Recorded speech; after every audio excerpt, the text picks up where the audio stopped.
भला हुआ मेरी माला टूट गई, मैं राम भजन से छूटी।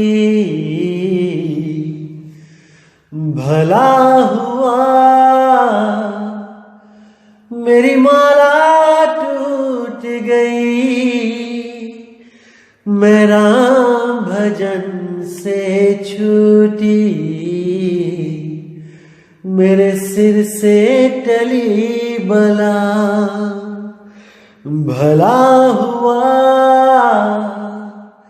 मेरी माला टूट गई, मैं राम भजन से छूटी। मैं राम भजन से छूटी। अब कहते हैं सत्य वचन साधु उपदेश, सत्य जन जाके हृदय प्रवेश। सत्य नीरत बूझे जय कोई, नाम जपत ताकी गति होई। अब यहाँ बिल्कुल क्लियर कर दिया कि सत्य वचन साधु उपदेश, कि साधु जो सच्चा साधु है उसने जो वचन कर दिया, उसने जो परखने की शक्ति आपको दे दी, सत्य असत्य का निर्णय हो गया, उस पर अटल हो जाओ, क्योंकि वही सत्य वचन है। सत्य वचन साधु उपदेश, सत्य जन जाके हृदय प्रवेश। और सत्य ही वो जन है, उनका हृदय सत्य है, जिनके हृदय में ये सत्य ज्ञान प्रवेश हो जाता है। धन्य है उन लोगों का हृदय जो इस ज्ञान को, इस सत्य ज्ञान को समझ रहे हैं। सती निरति बूझे जय कोई। अब यहाँ पर आपने ध्यान देना है कि मैंने आपको पहले बताया था कि सुरति और निरति क्या होता है। सुरति का मतलब होता है ध्यान, और निरति का मतलब होता है वो स्थान जहां पे हमने सुरति को लगाना है। सुरति निरति। लेकिन आप देखेंगे कि इन अधूरे संतों ने सुरति निरति का जो अर्थ बताया है वो पूरा भ्रमित कर दिया लोगों को। सुरति का अर्थ इन्होंने क्या बताया है कि सुनना, और निरति का अर्थ बता दिया है कि देखना। महा अज्ञान है ये। जब तक आपको ये सुरति निरति क्लियर नहीं होगा दोस्तों, आप नहीं समझ पाओगे कि करना क्या है। इसीलिए आप किसी की बातों पे यकीन मत करो और डिक्शनरी लीजिए, संस्कृत की डिक्शनरी लीजिए, हिंदी की डिक्शनरी लीजिए, या गूगल पे आप सर्च कीजिए कि सुरति का अर्थ और निरत का अर्थ। आपको स्वयं पता लग जाएगा कि कितने बड़े अंधकार में जी रहे हैं ये अधूरे गुरु, जिनको सुरति निरति का भी अर्थ नहीं पता है और आपको मुक्ति देने की आस लगा के बैठा रखा है। तो यहाँ पे बात करते हैं सत्य निरत बूझे जे कोई, कि उस स्थान को जो बूझेगा जहां पे हमने सुरति को लगाना है। निरति का मतलब होता है एक ही स्थान पे रत जाना, कि हमारी सुरति जो तीन लोक में भटक रही है, कौन सा वो स्थान है जहां पे हमने निरत हो जाना है, इस सुरत को निरत में मिला देना है। तो क्या बोला गया है? सती निरत, यानी सच्ची निरति, सच्चा वो स्थान। बूझे जे कोई, यहां बूझने के लिए बोला है। देखने में बूझने का कोई सवाल ही पैदा नहीं होता है, जो दिख गया दिख गया, लेकिन यहां बूझने के लिए बोला है, एक पहेली बूझी जाती है। सत्य निरति बूझे जे कोई, नाम जपत ताकी गति होई। और वो जो बूझ जाता है उस गति को, वो हमेशा के लिए मुक्त हो जाता है, क्योंकि उसकी सुरति निरत में समा जाती है। और निरत क्या है? वो शब्द ही निरत है। वो शब्द ही स्थान है जहां पे सुरति को निरत कर देना है। तो दोस्तों, हर चीज को अच्छी तरह समझना है, क्योंकि ये अनमोल जन्म आपको मिला है हर चीज को समझने के लिए, ना कि ऐसे अधूरे लोगों के पीछे अपना जन्म बर्बाद करने के लिए। मेरे भाइयों, बहुत दुख होता है जब आप किसी के भी द्वारा भ्रमित कर दिए जाते हो। आपका ये भाई बहुत दुखी होता है। इसीलिए मैं कहता हूं कि सुनो सबकी, लेकिन जो मालिक ने विवेक दिया है उसको कभी सोने मत दो, उसको जगाए रखो। सत्य असत्य का निर्णय करते जाओ, तभी आप सत्य के निकट पहुंच पाओगे। तो जहां भी सत्य को परखने की बात आई है तो हमेशा वहां पे बूझने पर जोर दिया गया। बूझना पड़ेगा सत्य, क्योंकि सत्य कोई मंत्र नहीं है कि सतनाम कोई मंत्र है, कोई 2 अक्षर का मंत्र है कि कोई 5 नाम का मंत्र है, नहीं। और कोई कहे कि श्वासों पे सतनाम जपा जाएगा, श्वास अंदर लिया सतनाम, श्वास बाहर छोड़ा सतगुरु सतनाम, सतगुरु सतनाम, ये महाअज्ञान है। और कोई कहे कि कान में फूंक मार के वो सतनाम दे दिया जाएगा, तो ये भी महाअज्ञान है, बिल्कुल महाअज्ञान है। इसको जब तक आप नहीं समझोगे, जब तक आप सत्य नाम को प्राप्त कर ही नहीं सकते। क्या बोला है कबीर साहब ने सत्य नाम के बारे में? सत्य नाम है सार, बूझो संत विवेक करी, उतरो भवजल पार, सतगुरु का उपदेश यही। कि सतगुरु का उपदेश यही है कि आप सत्य नाम को बूझो। सत्य नाम कहीं बाहर नहीं है कि कहीं वो किसी मंदिर में, मस्जिद, गुरुद्वारे में पड़ा हुआ है। सत्य नाम आपके बिल्कुल पास है, लेकिन वो अंदर भी नहीं है। कोई कहे कि मेरे हृदय में सत्य नाम है, या मेरी नाभि में सत्य नाम है, या मेरे गुदा चक्र में सत्य नाम है, या मेरी श्वासों में सत्य नाम है। ये सब चीजें काया के अंदर हैं, इस देह के अंदर है, लेकिन वो नाम विदेही है भाई, विदेही। वो शरीरों में नहीं है, लेकिन बिल्कुल पास भी है। इसीलिए बोला साहिब ने, मोको कहां ढूंढे रे बंदे, मैं तो तेरे पास में। जैसे हमारा दिल है, वो दिल हमारे पास नहीं, हमारे अंदर है। जैसे हमारे लीवर, हमारी आंतें, हमारे दांत, हमारी आंख, ये सब हमारे शरीर में है, ना कि शरीर के पास है। इसी तरह जो चीज पास है लेकिन अंदर नहीं है, उसका भेद सतगुरु बताते हैं, और उसको बूझना पड़ता है। जब तक आप बूझोगे नहीं, विवेक नहीं करोगे, तब तक आपको समझ में भी नहीं आ सकता। इसीलिए साहिब ने 3 बार में नाम दान प्रक्रिया पूरी करने के लिए बोला है कि पहली बार में बिना सत्संग सुने कोई भी नाम लेने आता है, उसको सार नाम का लखाव मत करना, क्योंकि वो समझ ही नहीं पाएगा। जब तक सारे कंसेप्ट क्लियर नहीं होंगे, वो नहीं समझ पाएगा, वो भ्रमित ही रहेगा। इसीलिए बोला, प्रथमे शिष्य होवन जो आई, ताको पान देव तुम भाई। उसको चरणामृत रूपी पान और उसको जो नामदान है वो बख्शो।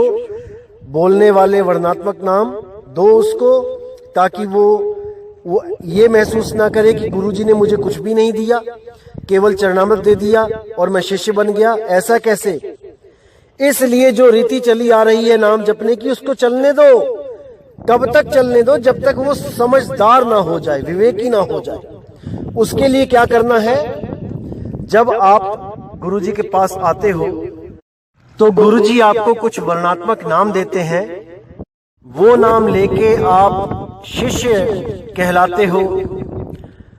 पहला चरण आपका पूर्ण हो जाता है और उसके बाद जब सत्संग में आप बैठना शुरू करते हो तो गुरुजी के द्वारा बताया जाता है कि जो नाम बोलने में आते हैं, लिखने में, पढ़ने में आते हैं वर्णात्मक नाम, वो सार नाम नहीं है, वो कृत्रिम नाम है, नकली नाम है, जिसके लिए गुरबाणी में भी आया है, कृत्रिम नाम कथे तेरे जीवा, सत्य नाम तेरा परापुर बोला। कि वो सत्य नाम वो अलग है, वो इन कृत्रिम नामों में नहीं आता। तो जब ये सत्संग सुन सुन के जब जीव जागृत हो जाता है, जब शिष्य समझ जाता है कि जो गुरुजी ने मुझे अभी नाम दिए हैं ये तो वर्णात्मक नाम है, वो असली सार नाम तो अभी लेना बाकी है। इतना ज्ञान हो जाने पर ही दूसरा चरण पूरा हो जाता है, जिसको हम सत्संग का चरण कहते हैं, जिसके लिए बोला है कि प्रथमे शिष्य होवन जो आई, ताको पान देव तुम भाई। जब देखो तुम दृढ़ता ज्ञाना, ताको कहो शब्द परवाना। यानी जब वो दृढ़ होने लग जाए, बार बार सत्संग में आने लग जाए, तो उसको शब्द के बारे में बताना शुरू कर दो। और जिस दिन उसको शब्द पे निश्चय हो जाए, निश्चय आ जाए, उसको यकीन आ जाए कि वो नाम बोलने लिखने पढ़ने में नहीं आता, तब उसका लखाव कर दो। शब्द माही जब निश्चय आवे, ताको ज्ञान अगाध सुनावे। तब उसको वो सार नाम का ज्ञान दो, जिसको प्राप्त करके साधना करने से इस जीव की मुक्ति हो जाती है। और जीव हमेशा के लिए इस जीव अवस्था को त्याग के वो पीव अवस्था को प्राप्त हो जाता है, विहंगम चाल के द्वारा। इस चाल में ब्रह्म नहीं बना जाता, इस चाल में ब्रह्म ज्ञान नहीं होता है। यहां सीधे जीव से पीव अवस्था को प्राप्त करवाया जाता है, ना कि किसी भूमियों को पार करवाया जाता है या मंडलों को पार करवाया जाता है या कुछ और, ऐसा कुछ नहीं। इधर से सुरती हटी और उधर लगी, बीच में कुछ नहीं, कुछ नहीं। और अगर कोई ऐसा गुरु आपको मिलता है जो कहता है कि 5 भूमियां पार करनी पड़ेंगी या कुछ रूहानी मंडलों के सफर करने पड़ेंगे, एक मंडल छोड़ के दूसरे मंडल, दूसरे मंडल छोड़ के तीसरे मंडल, तो मेरे भाई अभी उस गुरु को विहंगम योग का अर्थ भी नहीं पता है। वो विहंगम का अर्थ भी नहीं जान पाया अभी तक। जिस दिन विहंगम का अर्थ जान जाएगा, अपनी सब अधूरी भक्तियों को छोड़कर इस विहंगम योग को अपना लेगा। तो मेरे भाई, परमात्मा, केवल परमात्मा ही ज्ञान दाता है, उसके अलावा कोई नहीं। वो बंदी छोड़ ही ज्ञान का दान देता है, और ज्ञान के द्वारा ही हमें पता लगता है कि हमने करना क्या है, हम इस दुनिया में आए क्यों हैं। अगर परमात्मा की दया हम पर ना हो तो हम सारी उम्र ये भी नहीं सोच पाते कि मैं यहां पैदा क्यों हुआ हूं, मेरे आने का मकसद क्या था। आज मैं हलवाई हूं, आज मैं डॉक्टर हूं, आज मैं इंजीनियर हूं, आज मैं कोई बढ़ई हूं, आज मैं कोई नाई हूं, तो क्या मेरे बिना ये काम नहीं चल रहा था दुनिया का कि मैं कोई डॉक्टर बन के आया इस दुनिया में। अगर मैं नहीं आता तो सारी दुनिया रोगों से मर जाती, बीमारियों से मर जाती। या मैं कोई नाई बन के इसलिए आया हूं कि अगर मैं ना आता इस दुनिया में तो लोगों के बाल इतने बढ़ जाते कि उनका जीना मुश्किल हो जाता। अरे नहीं भाई, मेरा इंसान जन्म लेने का एक ही मकसद है, भक्ति और मुक्ति। भक्ति भी कौन सी? काल निरंजन की या देवी देवताओं की या किसी पीर पैगंबर की नहीं, सत्य की भक्ति, सच्ची भक्ति। और सत्य की भक्ति केवल और केवल परमात्मा ही दान दे सकते हैं, किसी आदमी की हिम्मत नहीं जो हमें सत्य की भक्ति करवा सके। जो स्वयं 9 महीना उल्टा लटक के आ गया वो हमें सत्य भक्ति नहीं करवा सकता, अगर उसको परमात्मा ने भेद ना बताया हो तो। और अगर कोई मंद बुद्धि आदमी ये बोलने लग जाए कि मुझे स्वयं से ही आत्म ज्ञान हो गया है बिना गुरु के, तो मेरे भाई समझ जाना कि वो खुद तो भ्रमित है और आपको भी कर रहा है। ऐसा कदापि हो ही नहीं सकता, हो ही नहीं सकता। क्योंकि अगर आत्मा सबको ज्ञान देने लग जाए तो वो पक्षपात नहीं करेगा, वो सभी को देगा। वो ऐसा नहीं है कि किसी को उठा के एक आदमी को चुन लेगा नेता बनाने के लिए, नहीं। जैसे सूरज सबके लिए निकलता है वैसे ही आत्मा भी सबको शक्ति दे रही है। सब चल रहे हैं, फिर रहे हैं, खा रहे हैं, पी रहे हैं, सबके लिए वो एक समान है। और जब वो ज्ञान देगी तो यकीन मानना दोस्तों वो सबको देगी। ऐसा नहीं हो सकता कि किसी एक को दे दे, ऐसा हो ही नहीं सकता। इसीलिए नानक साहब ने साफ बोला है कि किसी भी आदमी से प्रेम मत करो, प्रतीत मत करो, केवल और केवल उस अविनाशी परमात्मा पे यकीन रखो कि वो गुरु रूप में आके नामदान की बख्शिश करता है। देखिए गुरु ग्रंथ साहब अंग नंबर 283 पे साफ लिखा है। क्या लिखा है वाणी में, आइए देखते हैं। रूप न रेख न रंग किछ त्रिगुणाते प्रभ भिन्न, तिस ही बुझाए नानका जिस होवे सुप्रसन्न। कितना क्लियर बता दिया कि उस परमपिता परमात्मा का कोई रूप रंग रेख नहीं है। कोई कहे कि वो आदमी जैसा दिखता है, कि औरत जैसा दिखता है, कि कोई ज्योत स्वरूपी दिखता है, या कोई करोड़ों अरबों सूरज जैसा दिखता है एक रोमकूप में। अरे नहीं भाई, वो बिना रूप रंग के है, वो निराकार भी नहीं है। कोई सोचे कि वो आकाश निराकार आकाश है, नहीं, आकाश भी तो दिखाई देता है भाई खुली आंखों से। वो दिखता ही नहीं है, वो केवल अनुभव होता है, आनंद स्वरूप है। तो क्या बोला जा रहा है उसके लिए कि रूप न रेख न रंग कुछ त्रिगुणाते प्रभ भिन्न, तिस ही बुझाए नानका जिस होवे सुप्रसन्न। वो केवल उसको आकर मिलता है गुरु रूप में, जिस पर उसकी दया हो जाती है। जो पुण्यकर्मी जीव उसको पाना चाहता है, दुनिया से ज्यादा उस परमात्मा को प्रेम करता है, उसको पाना चाहता है, उसको गुरु रूप में वो अपना भेद बताने स्वयं आता है। तो आगे क्या कहते हैं, अविनाशी प्रभ मन में राख, मानुख की तू प्रीति त्याग। अब यहां बिल्कुल क्लियर कर दिया कि केवल और केवल अविनाशी प्रभु को मन में रखो।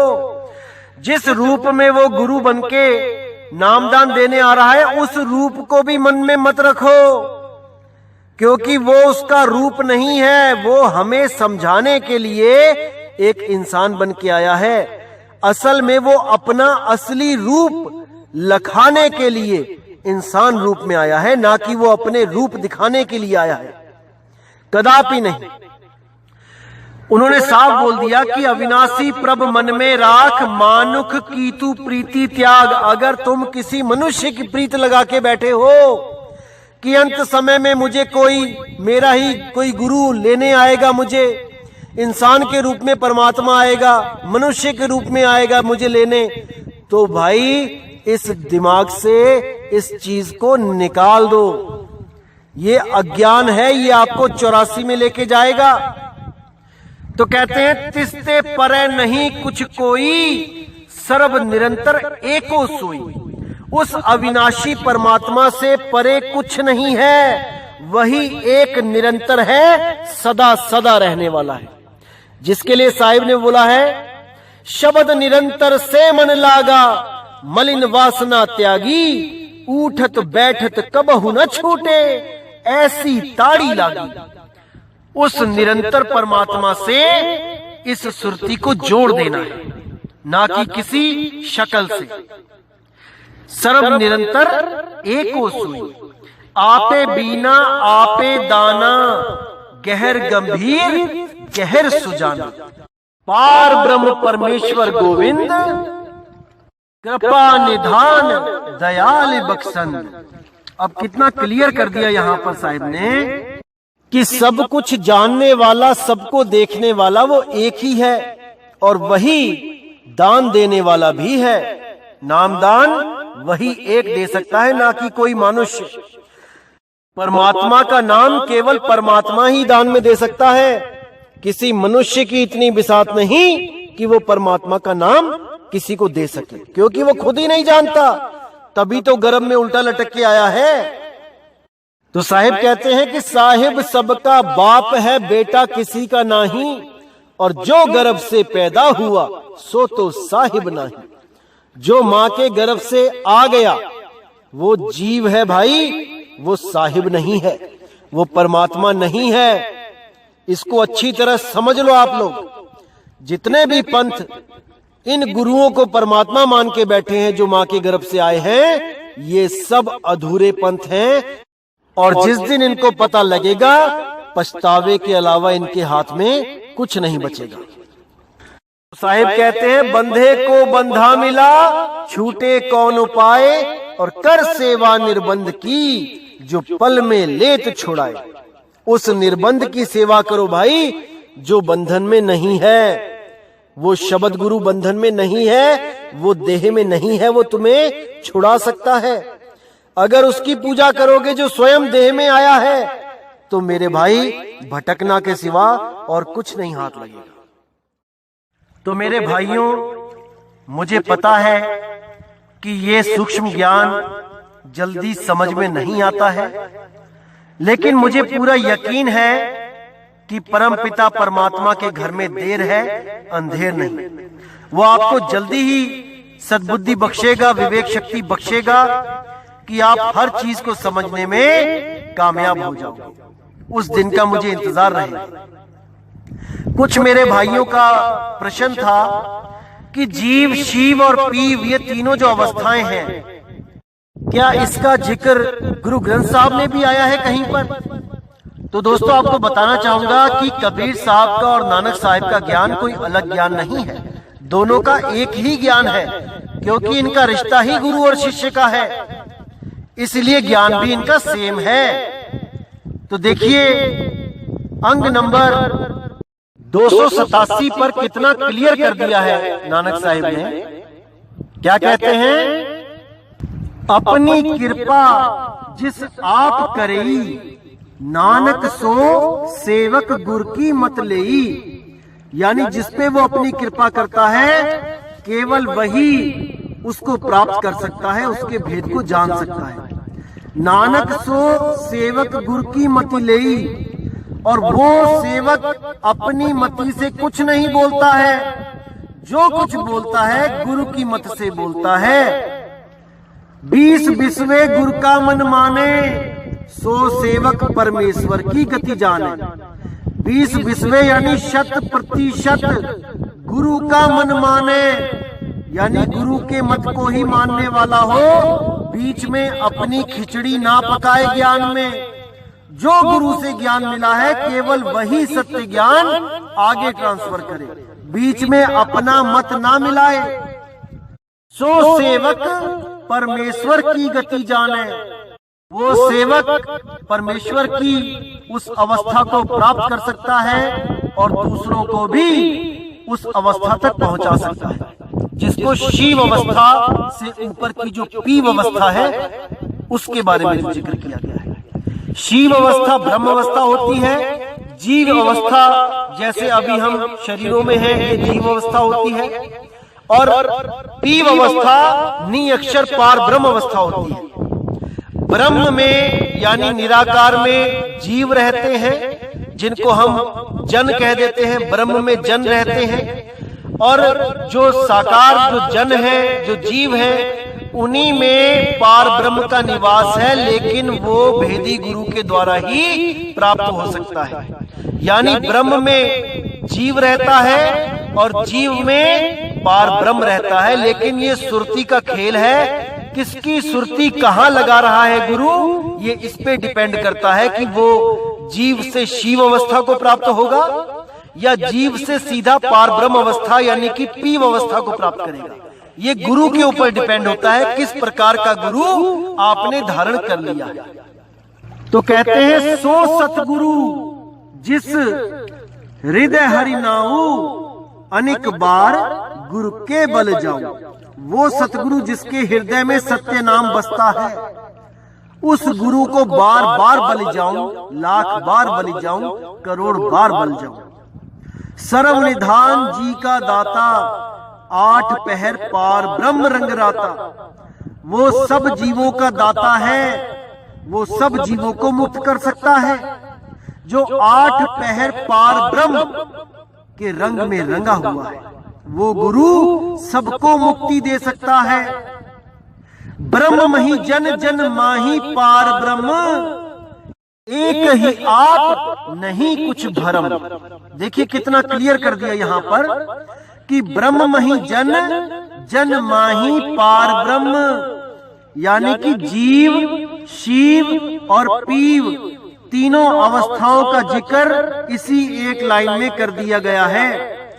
एक ही आप नहीं कुछ भरम, यानी ये सुरती का खेल है। सुरती के द्वारा वो एक ही है, वही ब्रह्म को भी चला रहा है, वही जीव को भी चला रहा है, और वो स्वयं भी आप ही आप है।